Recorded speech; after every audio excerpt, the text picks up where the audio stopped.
Hi, this is John Rasmussen, and we are back for part two with my good friend and colleague, Chandra Sun Eagle. And today we thought it'd be great to dive deeply into the latest insights, primarily that Chandra is getting from her work and her clients. I've always made that a big part of what I put out there. Anytime I would be doing a bunch of work, I'd start to piece together some interesting insights and share them. So I think today will be great because I would love to hear all the things that Chandra is getting with regards to where humanity is now and what people are dealing with and what they can do with it or about it and where it's going. So welcome back, Chandra. Thank you for taking the time to do a part two. I'm really excited. Thank you, John. Great to be back. Great to see you and dive into this conversation and see what comes through. And yeah, thank you so much. Definitely. So you were starting.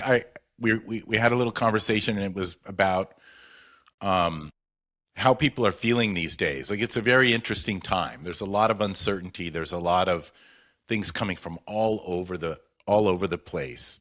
Can you expand on that for us and tell us what it is people are experiencing and what we can do to help them?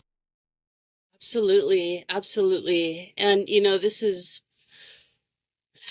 information, comes from the clients that I work with and sit in ceremony with, as well as, friends and um, just comments on other people's YouTubes and posts and whatnot. I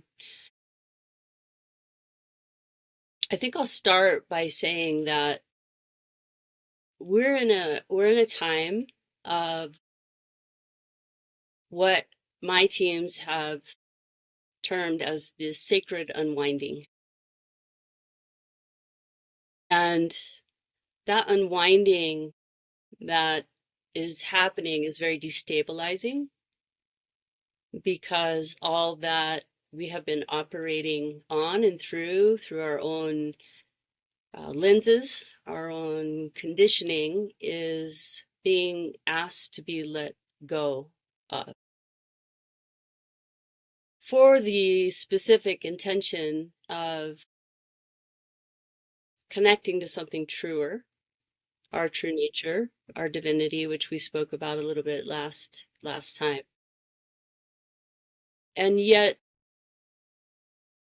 I think you and I have done so much work over the years of letting go, of stripping, of looking at the stories, and uh, there's a deeper level that's happening.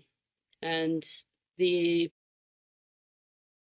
so what people are coming to me with these days is a that feeling of like sort of feeling lost. It's like they're doing the work of transformation, of healing, of really looking at their belief systems and what has been their foundation for orientation in the world.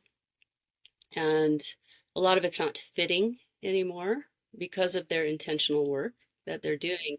And yet, collectively, cosmically, we're in the in between state.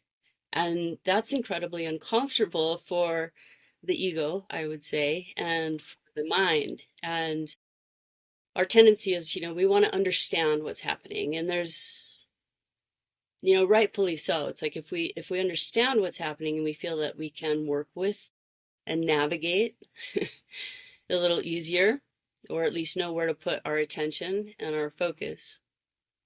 And yet, a lot of that understanding, that wanting to understand, is coming from a mind level. And the what I've been told is that really the mind cannot understand what we're going through right now, but the heart can. And so coming coming home, back to remembering the heart through the information, the tremendous amount of influx of light codes that are flooding our our plane of existence, as well as the light codes that are pulsing from the core of the earth. And it's a process that is so beautiful and yet so challenging at the same time. And so people are really asking me, like, how do I make sense of this? How do I navigate? What do I do with myself? And I'm like, well, the answers that keep coming are is about softening into a presence, softening into uh, source energy, source light, intelligence within us, and surrendering to that. And some days there's nothing. It's like there's no forcing that we can do. We can even people's like prior practices aren't working same way, Right. you know. Right. It's taking time. That's what I've been finding. Same thing. It's like the mind wants it now, wants it done, wants to get it done, wants to understand it, feel comfortable, move on, carry on, know what to do. And that's not working. And as you know, the universe makes you right. So all our old stories, we developed coping mechanisms for, and we thought we had it all figured out and ready to go. And now even that's not working. So that's got to die. And then what do you do in the meantime? That limbo, right? Well, you sit and wait and be patient. And it's uncomfortable, right? But I guess what you're saying is knowing that even when you're sitting there feeling like your mind is doing nothing about this the way it used to, it's stuff is happening. Stuff's getting done that your mind isn't registering. So you have to have faith and be patient, I guess. And no, I don't know what else you can do. I guess you could do ritual and ceremony. Maybe there's some things, but Yeah, I think there are things in the guidance that I've gotten is that returning to playfulness, love that. returning to joy. Nature, of course, is always a big one. But doing what doing what brings you the most pleasure in the moment. And like you said, yes, patience is a big part of it. And in some ways, we're taught as shamanic practitioners, like we don't sit and wait, right? We call forward, right? We call forward, and Right. We're at the used to same that. time we sit. Totally. And I think it's like the frequencies of the new world, they're present, they're available to us, but we can't access them through the mind or the prior ways of getting them. And so it's such a letting go. And that letting go is hard because we've been in survival mode, right? We've been in, okay, I've got to Right. make it happen. I've got to, whatever it is on the physical world, even in the spiritual world, it's like we're striving, we're trying to uh, create something. And right now, it feels to me that the act of creation is about receiving. And so it's like when and where do we feel in the most receptive state? For Hmm. me, that's when I'm playing. That's when I am in connection with friends. I'm in connection with animals. And it's like, okay, everything is okay. So it's just trusting that there's so much happening. And we may not fully be able to bring a language to it or a mental picture of what it's going to look like. And that's the other sort of trap of the mind. Like we want to know all the steps, we want to know what's going to happen. Then we'll feel safe. Then we'll be able to relax.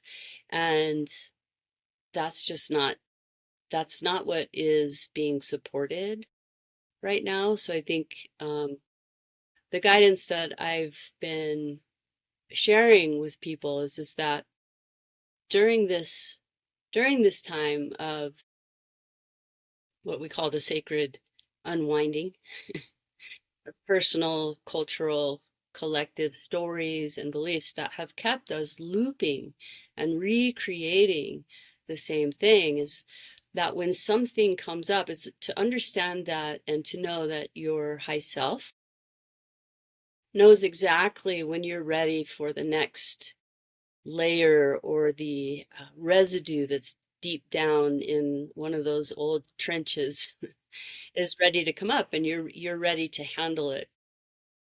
The What clogs that process up, and I've been through it, um, is when something of the past comes up, gets triggered, is the mind wants to jump in, or these stories start to reel, they just start to go. And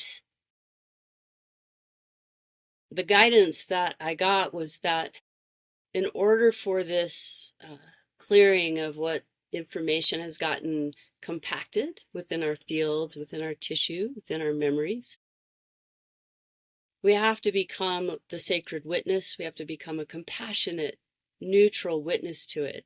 And so, what does that mean? And specifically, when I asked that question, what it meant was be aware of the sensations, the energy that is rising, that is running through your body, what it's doing to the heart rate, what it's, because the mind immediately is like, its job is to protect us, right? It wants to come in and like sort it out, figure it out, tackle it. And so many of us know the stories, right? We've gone into it in such depth. And when the mind kicks in like that, we're no longer in a witness state of just the energetics of what wants to leave, what wants to heal and clear. We kind of jam that process up. So as much as possible to witness from a compassionate, neutral place, and just noticing literally the sensations that are arising in the body, not trying to fix it, not trying to change it, but just allowing it and knowing that it's temporary. And the more that we are maybe go into a victim state of like, oh, this again, or oh, what, I thought I was through this, or it's like the minute that we do that again, we stop the releasing. And I think that the other thing that's coming up for people is the hardest thing to do is actually to let go of that which wants to leave. That's interesting. Yeah. Like you say, it's kind of the survival thing, right? If you've been in a tent in the Arctic and there's a polar bear coming around every night, you got your club and you're in that mode and you got everything figured out. You know when it comes, you know what to do. And then all of a sudden it's gone. It stops coming and it's time to go out and get some sun and do some other things. You got to like put the club down. You got to like let go of the old coping mechanisms, right? And the old ways of thinking, and put the cart before the horse, put the feelings before the reality, right? Yeah. And I think that the other aspect of these processes is that it's showing us another level of where maybe we thought we weren't trying to control anything, or that we're not a controlling person. And yet it's sort of a natural defense mechanism to want to control that process. And so being very aware of one's own tendencies to want to control a, a situation or an internal process that's incredibly uncomfortable. And maybe we feel like we're getting tossed around by the ocean or by a hurricane or getting eaten by a polar bear or threatened by one, that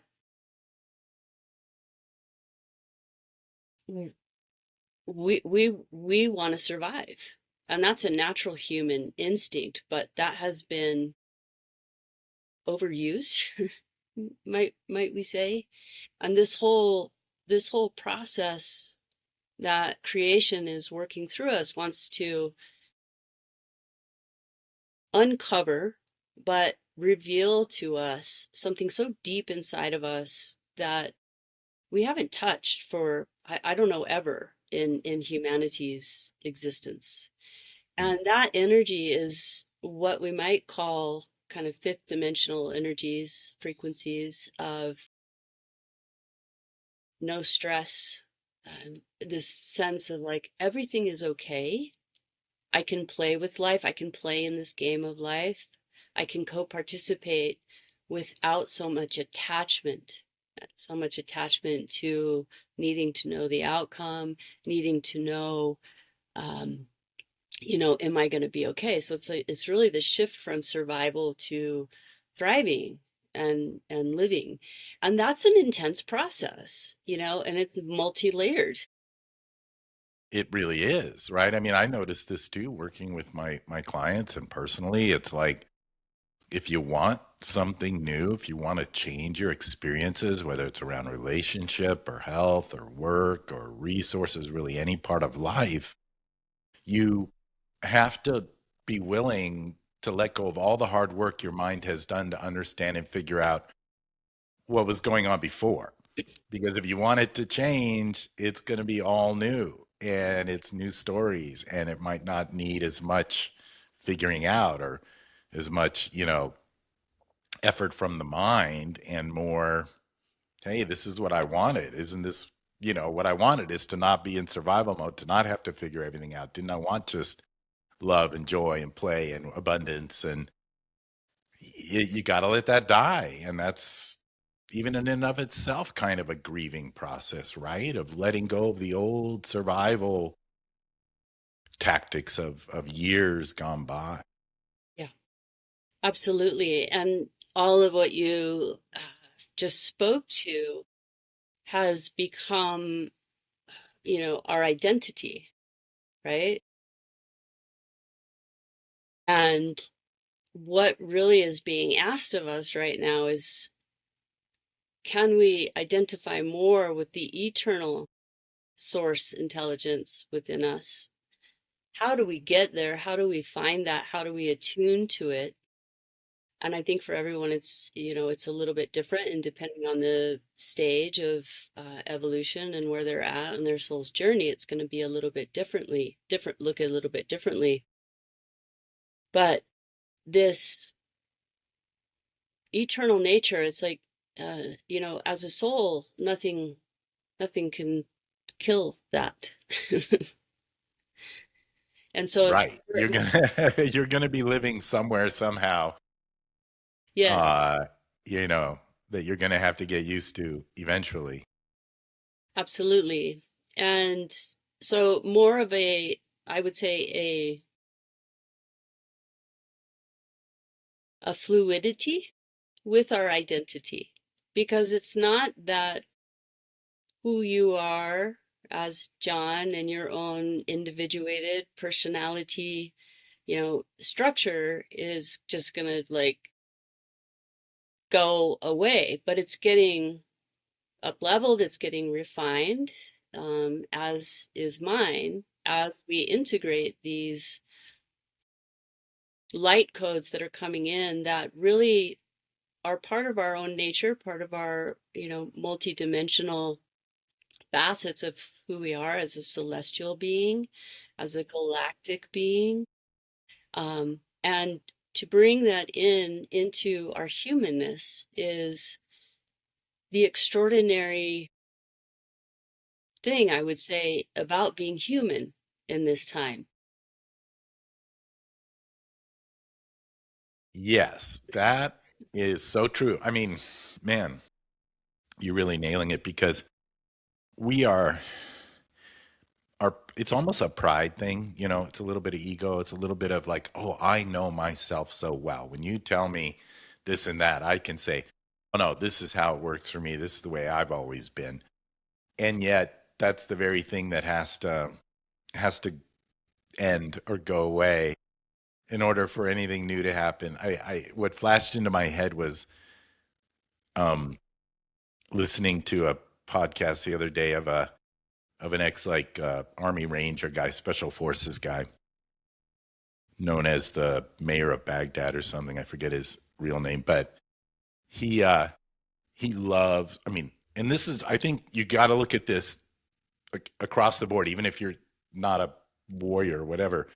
It's like he so loved battle, when bullets flying, doing all the things they do. He was so excited about that. He loved that. It was everything to him. He's great at it, like the best at it. This is where he was on fire, right? What does a guy like that do when there's no war, when there's no battle? Who are you then? I mean, and I heard this the other day too, like a pro athlete, interviewed and said, like, look, in your game on the court, you are you're the master. You're like you've achieved the highest level through lots of hard work and lots of discipline. This became your identity. This is everything. When you're done playing, you're starting at the basement level again of whatever you do next. You are not, it's not like master to master. You don't make this jump. I'm a master basketball player. I'm going to be a master investor. In this case, it was, no, no, no. Guess what? You're starting from the beginning. You got to work your way up that again. So that is such a uncomfortable, such a difficult thing to do. Like a lot of people just want to, I'd rather be in war. I don't want peace. I like fighting, and it's so like think about that in your own life or our clients and listeners. Like what is it that you've been so used to getting good at or mastering or knowing that if everything changes like you hope it would is no longer applicable? Then what? right? It's Uh, tough. it is tough. It really is. And, I've probably a little bit been through those phases in my life Mm. as well. Um,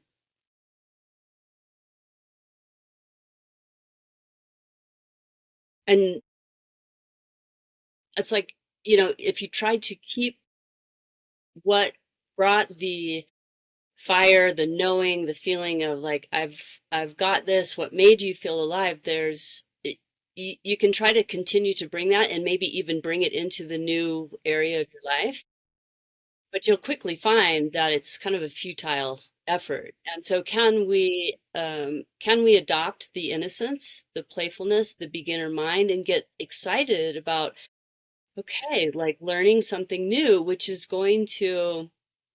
I'm going to discover things maybe about myself I didn't know. So looking at this, I think I had this on my website, maybe I still do, but it's like everything that we experience, to me, if you can look at it as an adventure, you're many steps ahead of the game. It's like it's not the victim of like, oh, why is this happening to me? What is happening? What is going on? But more of like, what wants to come through for me? What is this showing me about myself that I didn't even know, or about creation, or about for whatever reason, this is coming in super strongly from my high self right now, and that is about unity consciousness. And that field of unity consciousness is such a vast, expansive field to explore. And it brings me back a little bit to our first question about what people are experiencing right now with sort of this sacred unwinding and the stripping, and feeling a little bit lost is, I just lost my train of thought. I You, think I know where you're going. Like immediately, what's coming to mind is that life is an exploration, right? And there's always more to explore. And if you identify as an explorer, you're yes, way ahead of the game. yes, absolutely. And so what's coming up for people in that is it's like, okay, they're moving more into their hearts. They're moving into a more vast experience and sense of self.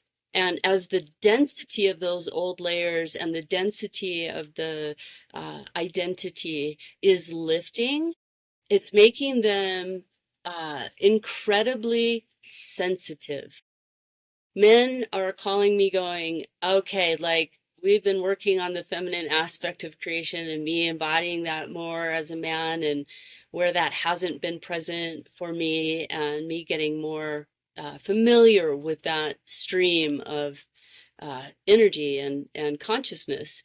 And yet, Chandra, like I can't handle this. I'm like having, mornings where I'm crying all morning and I'm making mistakes at work, and like this has to stop. And like, to me it's a little bit of that, or a lot of it of the more masculine driven, not men or women, but just masculine principles of creation of like always having things handled and figured out, and we leave the emotions or the feelings aside, right?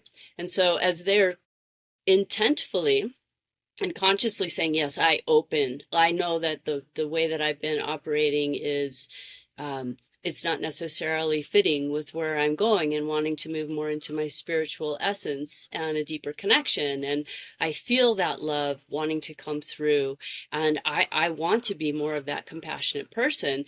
And yet, with all of those layers and that density and those protections and those lifting, that it's like their field is porous, and they're like going to the grocery store and seeing, a mom with several kids on food stamps, and they start crying, and they're like, I can't walk around the world like this, Chandra. And I'm like, well, it's an opening, and it's a necessary part of the process of becoming that much more sensitive. And it won't stay that way all the time, but I think as the density is lifting and we're becoming that much more maybe empathic, telepathic, sensitive to uh what's going on in the world, the suffering, we have to have practices where we're able to cocoon and sort of seal up our energy as well. Because no, we can't like walk around just feeling everything all the time. We're just going to be in complete overwhelm. And I don't know that that serves, but my encouragement always is for people that maybe have not been as sensitive, and not feeling, to like let it flow. But talk to your high self, talk to your guides, have your practices where you go back into your cocoon, and bring that light in, seal it up, not with protection, not with defenses, not with, oh, I can't do that. I mean, there's still certain things that are very difficult for me to watch. Like I can watch a little bit of it, but not too much. And Yes. I think there's people on the planet. We're all made so differently. And one of my teachers was like, Chandra, you have to look at some of this stuff, because when you do, you're actually bringing light to it. You're bringing awareness. But you also have to pace yourself. You have to know yourself. You can't be in denial or put the blinders on, but you also have to know what your capacity is for certain things. And for, Yeah, I'm a yeah, big go ahead. fan of that. The entirety of the human experience, I think is always valuable, at least especially for people like us who work with a lot of different clients to have some experience of. So look at everything kind of a thing. But I wanted to say as well, like for those people, the guys opening up and crying and stuff, it's like one of the things I find important is that as you open up, let's say the masculine man or woman is dominant, and then the feminine begins to open up, and it's like, whoa, I'm an emotional mess or whatever. You don't lose the other part, because it, like, I think it becomes a safety issue. Wow, I got to be tough, and I got to be like closed off so that I can be a protector. I know what to do. I can like handle whatever goes on. And it's like you will always still be able to do all that, even if you're crying at the kids that are, like, in other words, you don't you don't lose anything when you expand. In fact, that almost gets better as well. If you're a fighter and that's what you need to do for a living, let's say, whatever, or to protect people, um, and you start to become more emotionally in tune, and you start to open up that side of you, the vulnerable side, guess what? You actually become a better fighter when you need it. And I think people need to get that. It's not to be scared of this expansion, because it you don't it's an expansion. It's not a giving one thing up for the other. Absolutely. And that's such a good point, John. And because you've already developed those skills. It's like it's just innate in you now. But now you will use them in when it's really needed and in an appropriate way. And yeah, that's a beautiful statement. It's include, right? I Yes. think it's like Ken Wilber's transcend and include. Go ahead and move beyond where you were, but you get to keep it. You get to include it in your whole package of who you are. You don't need to get rid of stuff. You just need to keep expanding. Yes, absolutely. And the wisdom, the time of sitting with what your life has been, what you've been drawn to, what you've been called to do, and how to show up in the world. And when that's changing or refining, or getting a little bit remolded, it's like what were we taught? You sit with it, you pull out the wisdom pieces, to become that person of wisdom and right action. It's like, okay, what are those gems that I learned from all of that? And I'll put those in my tool bag. I mean, they're there, but the rest, the other experiences, like I can let go of that energy. I can let go of those memories. And it's almost like a huge cellular detox that's happening. And as we know, but anybody who's been through any kind of detox, oh, it's, whether it's a mind detox or a physical detox, there's a lot of die off, right? And so you've got to keep the body flushed. You've got to move. You've got to breathe. You've got to stay hydrated, and you've got to ground. Like right now, grounding to the earth, literally, shoes off, feet in the earth, I think or sitting with a tree and grounding that way, centering.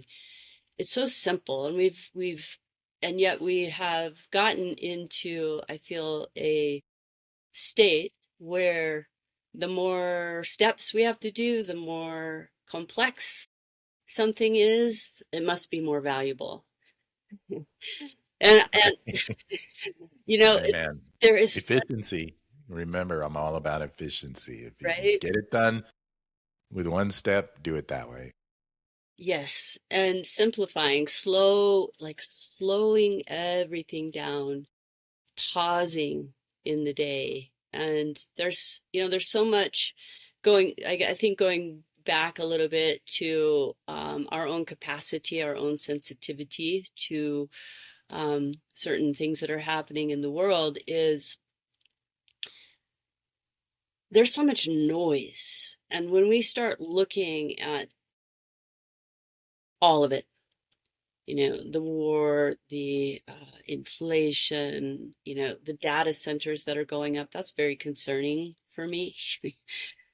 Um, I am not obviously anti-technology, but the right use of it, like all of those things, can become so incredibly distracting from what truly, purely is wanting our attention. And that's source, that's God, that's that spark within us that is getting illuminated, is getting pulsed from the earth. And we have to pause. We've got to like stop taking in information. And I think that is another survival mechanism, in a way, another coping mechanism. It's like, well, if knowledge is power, the more I know, and the more that the more that I know that's going on, the more information I have. uh I don't know, I just I'll feel more secure. But on the other hand, if there's nothing, And I'm not saying this in the manner of like we all just sit back and kind of let things happen, or I don't know, don't do anything. It's like we need to take action steps where we're called, right? Yeah. I like where you're going with this because you filter out. We're kind of built primally, right, to filter out irrelevant information for survival or just enjoying a moment, right? You filter out. You don't think about the past or the future if you want to be fully present, right? So filtering's a huge piece, right? And it's a muscle. All these things you're talking about to me, even taking time to ground, you have to think of it like a muscle. If you think it's important for you to go work out, exercise, whatever for your health, have conversations with friends for your emotional well-being, etc., then you really want to think about this taking time to reconnect with nature, grounding, stillness, silence as an important exercise. That's why, like, once a week, once a day, however it is, like, find that exercise and make it as important as eating or Absolutely. bathing. Absolutely. Yeah, I would completely agree. And when, if we go back to the examples you were using about people that have been either an athlete or a fighter and they've been so disciplined in their action, it's like, well, when it's not required in that same way, like, what do I do? And as you said, it's like those those skills, those talents that you've developed are still there. You don't lose them, but they need to be redirected. So it's like, okay, well, what is my discipline? What does my consistency look like now? My consistency and my discipline actually means uh, perhaps stopping and listening, stopping and, Right? you know, Helping the poor, feeding the poor, doing like literally doing anything. Like, honestly, this is what I've always appreciated about spiritual traditions, whether it was the yogic traditions or now in my case, like the Catholic Church, whatever, where you feel a little bit of an obligation, like, hey, you're supposed to come do this once a week. And if you don't, like, obligation. there's some price to pay. It's like that's not really true, but you like we need that. Like, it's like, hey, if I don't exercise for 3 weeks, I mean, that's not good. Like, I'm going to pay a price. No one's going to exact it onto me. Nobody's punishing me for it. So I like these traditions that say, hey, you got to come do this. Otherwise, whatever. And so you do. You go, okay, I got to go do this. What I do every Sunday is what I do every morning at 6 o'clock, whatever the case may be. And you got to create a reason for it in any way you can, because it's a muscle. You got to keep it. You got to keep it exercised. Absolutely. Yeah, totally, And totally. that could be going out in nature. I mean, it's the same thing. Like, if it's like, hey, I go for a walk in nature. I sit by a tree, my favorite tree. I sit on a rock. I do whatever I do. That's wonderful. You better make yourself do that at least once a week or every day. You know what I mean? Like, it's not just, oh, whenever. It's still important to make it kind of a discipline in a way, right? Like, it's the muscle building piece of your soul. 100%.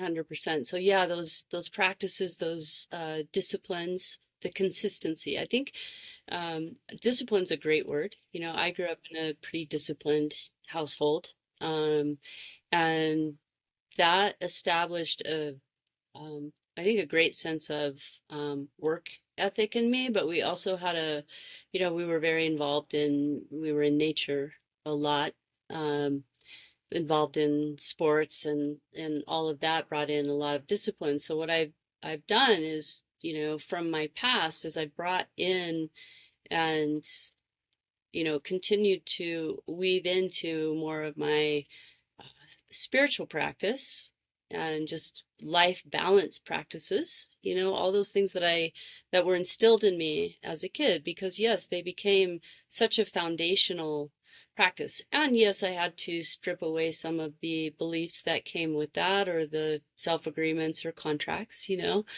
um, and creativity being a big one. And I feel that right now is a kind of a big arrow pointing for people. It's like, where can you get into that space of creativity where you lose sense of time, the mind isn't involved, and the soul gets to come online, the inner child gets to come online, you get to play, and you just get to be enveloped in this no time space of creativity.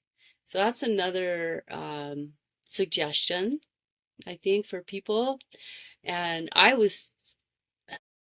don't know, I don't know if I was taught it, but somewhere it was like I thought creativity had to have a function because I was such a functional person in sports and studies and all of that. And so my challenge has been is like, can I just be um, creative without it needing to become something that is then, I don't know, useful or functional. Um, and just let Yeah. God, I mean, think about it. Just think of art and music, any form of art. Like, it's so nobody would argue that we want to get rid of all of it. Like, nobody would say, well, it's useless. So you can leave that wall blank. It's like, no, no, no. Let's put that painting up because it.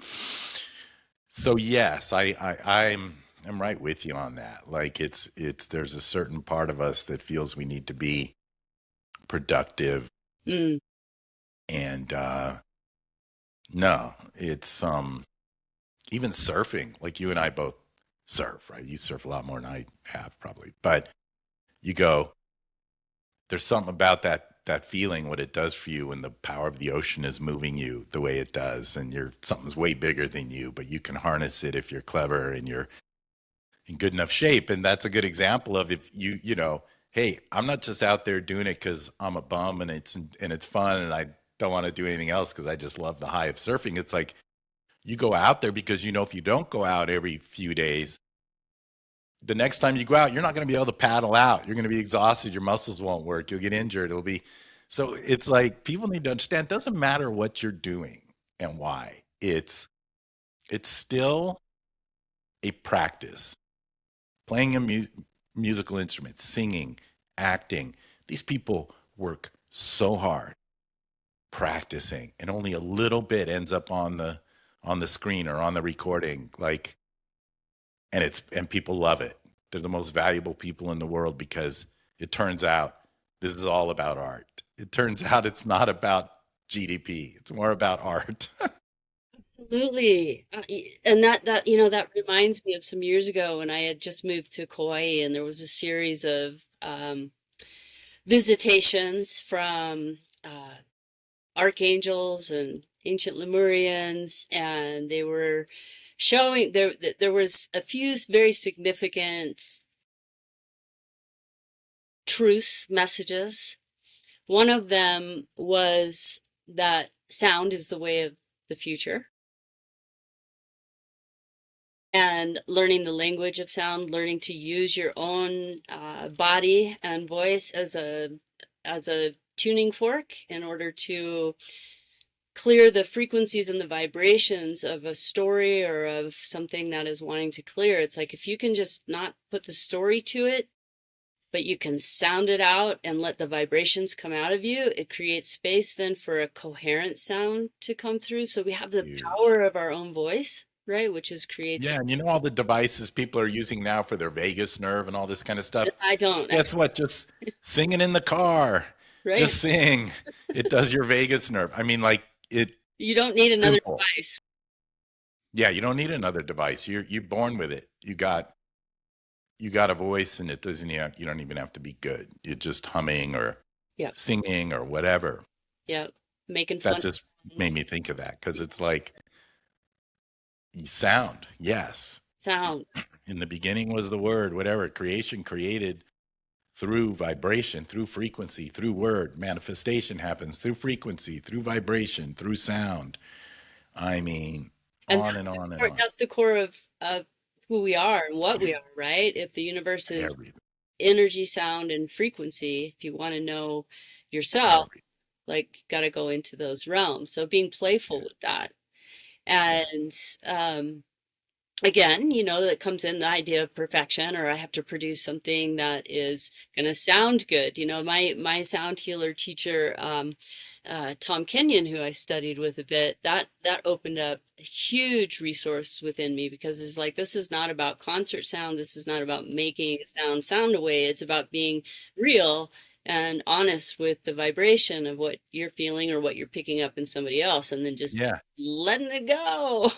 I did It's I so did a session on the street below the hotel in New York City, and I accidentally left my drum or whatever rattles up in the room, and I found a bottle and the steering wheel.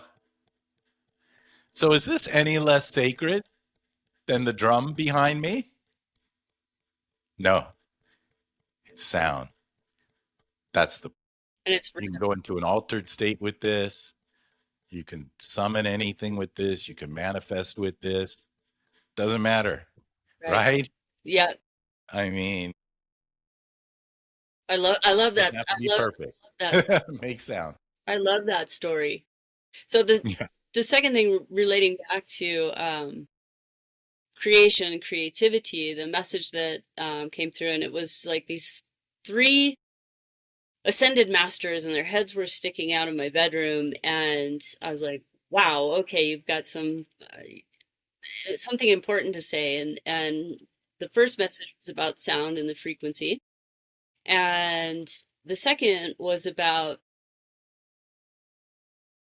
they said you're an artist. And I'm like, no, I wouldn't really like, I didn't consider myself an artist because I had this picture of somebody who could paint or sculpt or whatever. And they said, no, you have to um, broaden your perspective of what an artist is. They said, you're an artist. Everyone has an artist within them, and life is your canvas. And what are you going to paint on it?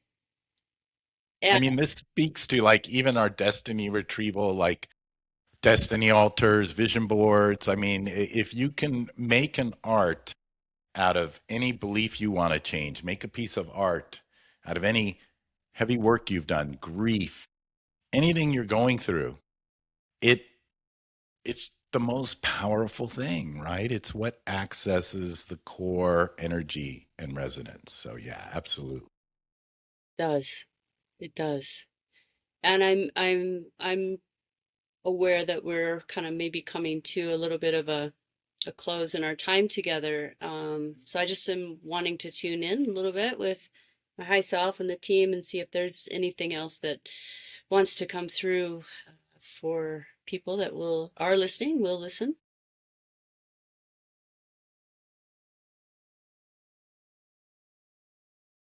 This is beautiful because what's coming through is to know that each of us, every one of us, is so loved and so looked after and so cared for that if we have fears arising, if we have disorientation, it's like, can we relax into these hands of whether it's our angels or our spirit guides or our power animals? Like we're all so loved and cared for. And I think for people to know that, because not everyone knows that, not everyone feels that, not everyone has had that experience. And that's what they're bringing through right now. Can you can you ease your way into that softness of that? No, it's a knowing, or it's a truth that's being brought through, that we are all adored, we are all cared for and nurtured, and the divine mother presence that is so online right now, and the energies from Mother Earth that are pulsing up and through. It's like she she wants her children all her life, right? The trees, the animals, the humans, everyone who walks on her belly and drinks from her springs and eats the fruits of her trees, that she wants us in joy. She wants us in peace. She wants us to know that we're taken care of. And anything that has happened to us, anything that we are told that that's not the case or makes us feel that's not the case, don't listen to it. Tap in with the earth, lay on your belly, breathe with her, get into the waters and feel how much those spirits of the water are nurturing and cleansing you.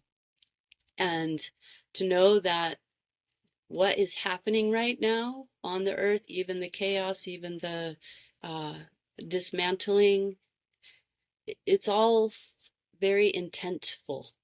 It's all for a reason. It's not random. It's not, um, yeah, it's all for a reason. And the stripping away, that sacred unwinding, the last message that I'll share is the message that I was sharing with you when we were talking before getting on, was that we're being brought back to a time which was called before the making.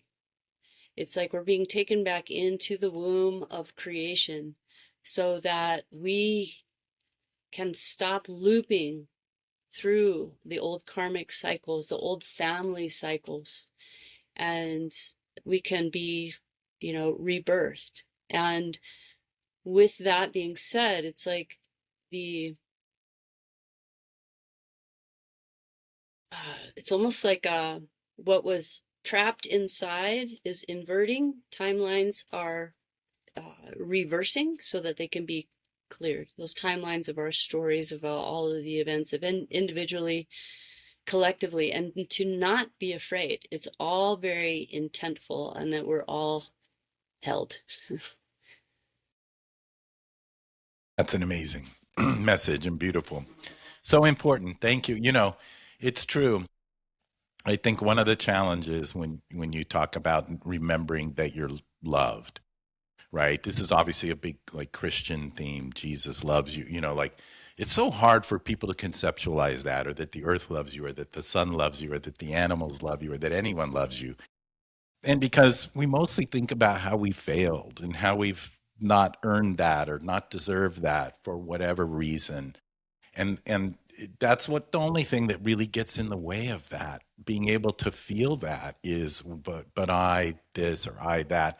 So sometimes, I tell people, because I had a dream that helped me with this.